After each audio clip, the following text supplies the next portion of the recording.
The Tao of Self-Confidence, episode 577. Welcome to the Tao of Self-Confidence, where I share stories of amazing women who have discovered their inner journey to self-confidence. Visit our website at thetaoofselfconfidence.com. Your inner journey to self-confidence awaits.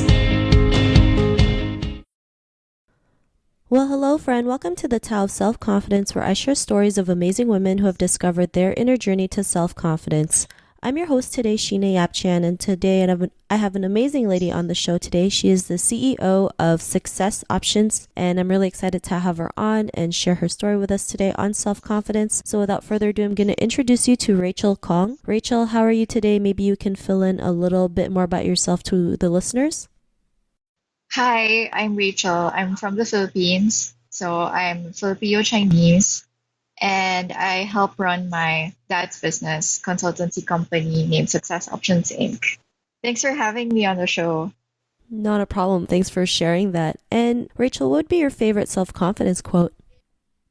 So I got one from Voyage of the Dawn Treader. Hardships often prepare ordinary people for an extraordinary destiny. And another by Eleanor Roosevelt. So she said, "You gain strength, courage, and confidence by every experience in which you really stop to look fear in the face. You are able to say to yourself, I have lived through this horror. I can take the next thing that comes along. You must do the thing you think you cannot do."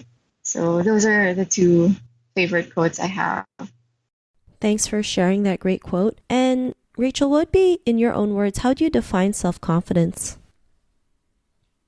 So self-confidence for me, I think it should really come from experience. So for me, how I gain self-confidence is really by getting to practice courage and getting to see myself grow through experiences that I've gone through. So courage is how you realize the moment you live it, and confidence is found after that. Thanks for sharing that great definition. I also believe courage is, a part of confidence, to have the courage to go out there and do what we love despite of what other people may think. So thanks for sharing that again. And Rachel, what was your life like before your discovery of self-confidence? Well, I wasn't much of a confident person when I was young because I studied in a Chinese school, and I basically had a hard time with all of my exams, memorization, all of those identification exams. Basically, it came to a point where I ended up blacking out whenever I would take exams, especially if it's identification type. So I wasn't very confident. So it took me a while.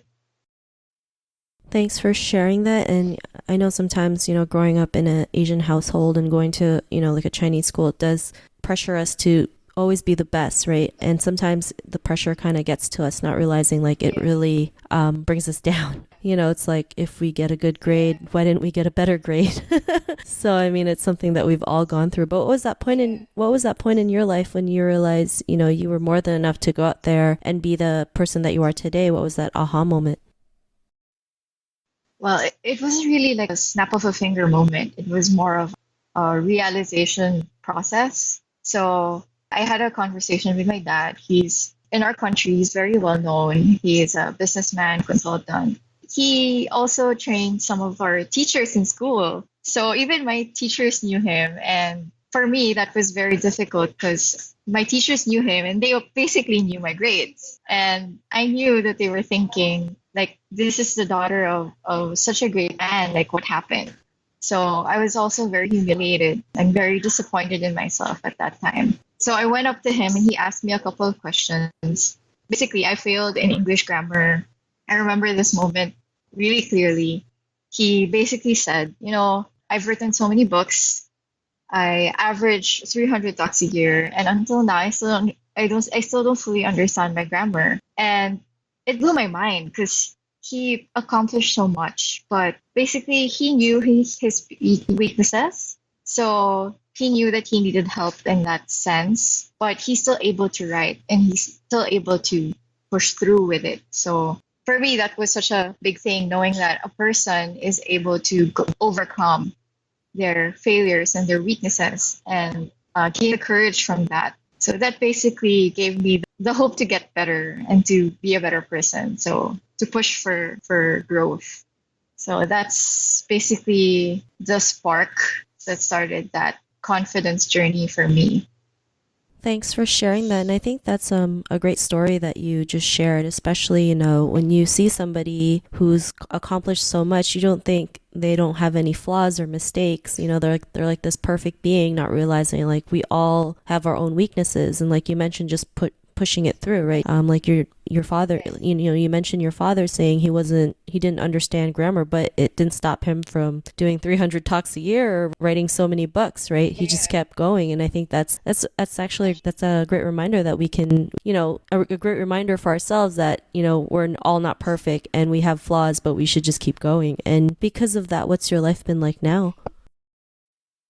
Well, because of that, I kind of knew that it hasn't been like a smooth sailing journey. There are times when you encounter difficulties and, failures, and then you have to push yourself to grow from that and learn from that so that, you won't do it again. And then you keep on pushing and you keep on walking. So from that, I kind of started to learn that failure isn't the end to everything.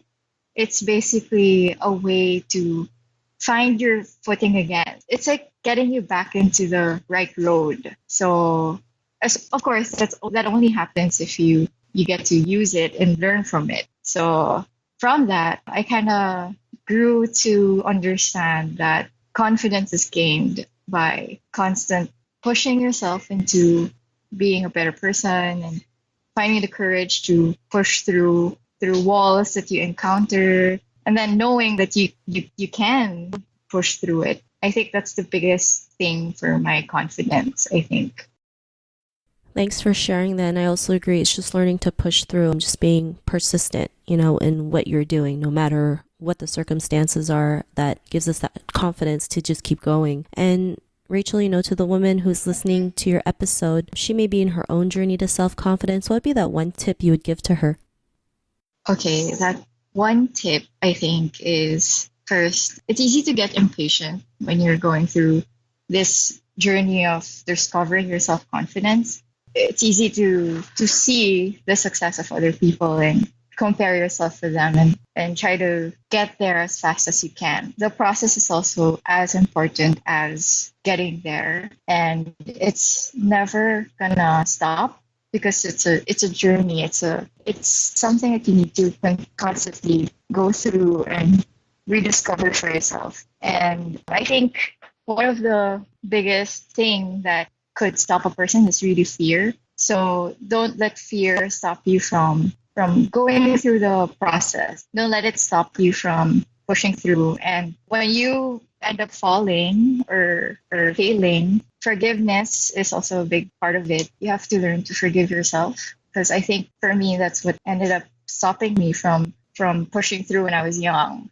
I didn't forgive myself from failing so many times. But that's also a big part of it, being able to forgive yourself and then learning from your imperfections and knowing that, you can ask for help from other people, because it takes a confident person to ask for help and to help other people too. So I guess that's the best advice that I can give to the women that are on their own journey.